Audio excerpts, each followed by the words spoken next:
Gracias, senador presidente. Adelante, por favor.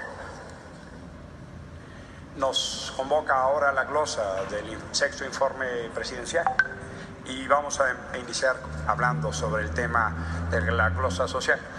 Y quiero sintetizar en una sola expresión un tema muy complejo. En mi opinión, estamos ante un sexenio de fracaso ante el hambre y la pobreza. En los compromisos firmados frente a notario público por el entonces candidato Enrique Peña Nieto, se firmó un compromiso ante notario. Y ese compromiso decía, entre comillas, hambre cero, erradicar la pobreza alimentaria. También, para hacer frente a ese trabajo, los primeros años se echó a andar la Cruzada Nacional contra el Hambre. La verdad es que a tiempo visto, el resultado final ha sido un fracaso.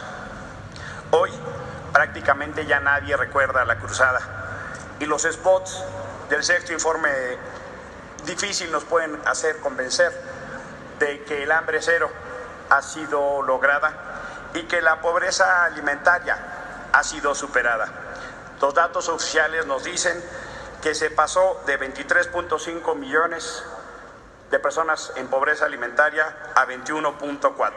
Es cierto, hay que reconocerlo también, hubo una reducción, pero lo que tenemos que subrayar es que estamos muy lejos del hambre cero, como se estableció el compromiso. Hoy por hoy, en México hay millones de personas que se van a dormir con hambre, con sufrimiento y en pobreza.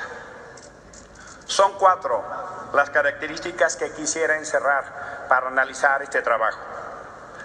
Lo que ha sido este sexenio en materia de enfrentar la pobreza y el hambre.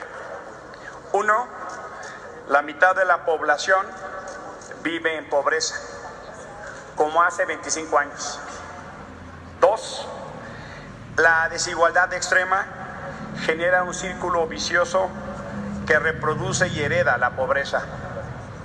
3, la absurda contradicción de trabajar y vivir en pobreza.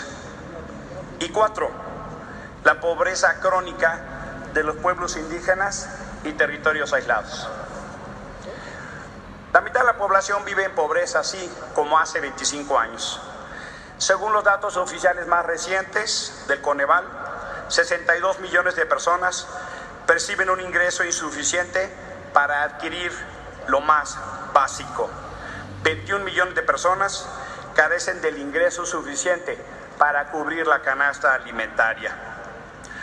Estos datos son de por sí escandalosos, pero más cuando nos encontramos en una de las 15 economías más grandes del mundo. Y por supuesto que lo que resulta hoy absolutamente crónico es que los programas enfrentados han sido un fracaso. O sea, a 25 años vistos estamos igual, nada más que con 16 millones más de personas en pobreza. Segundo, la desigualdad en México es escandalosa y ofensiva. El 1% de la población tiene el mismo ingreso que 72 millones de personas. México es uno de los países con peor nivel de distribución y mayor concentración de la riqueza. Esto se mide en el índice de Gini. México tiene uno de los peores niveles. Hay una diferencia de 32 veces la ganancia entre los más ricos y los más pobres. La desigualdad en México es una condición estructural que niega derechos. Pero si esto no fuera suficiente, si me regalan agua, por favor. Si esto no fuera suficiente, sucede que hay gente que por más que trabaje, va a estar en pobreza. Gracias.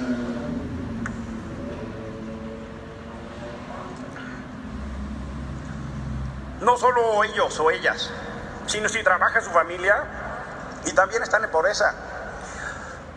Y eso sucede porque hay un modelo que reproduce desigualdad y hay un modelo que reproduce pobreza. Por eso, las poblaciones indígenas se encuentran entre la población que más sufre esta condición.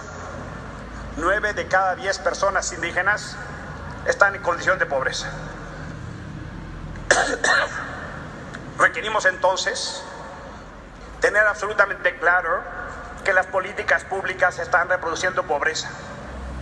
Tenemos que tener claro que el Estado está reproduciendo pobreza. Tenemos que tener claro que se violentan los derechos económicos, sociales y culturales. Y tenemos que tener claro que también hace falta la protección de los derechos sociales de la población. Advierto que me preocupa que se esté generando una condición en el Senado donde toda la nueva ola de contrataciones no tenga derechos sociales. No puede el Estado reproducir condiciones de desigualdad.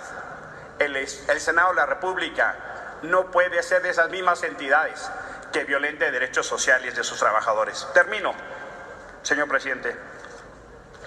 Este modelo ha sido verdaderamente un fracaso. Y no solo tenemos que cumplir lo establecido en la Constitución, tenemos que generar condiciones para que la política pública Le ruego no concluya, reproduzca senador. pobreza. Muchísimas gracias por su atención.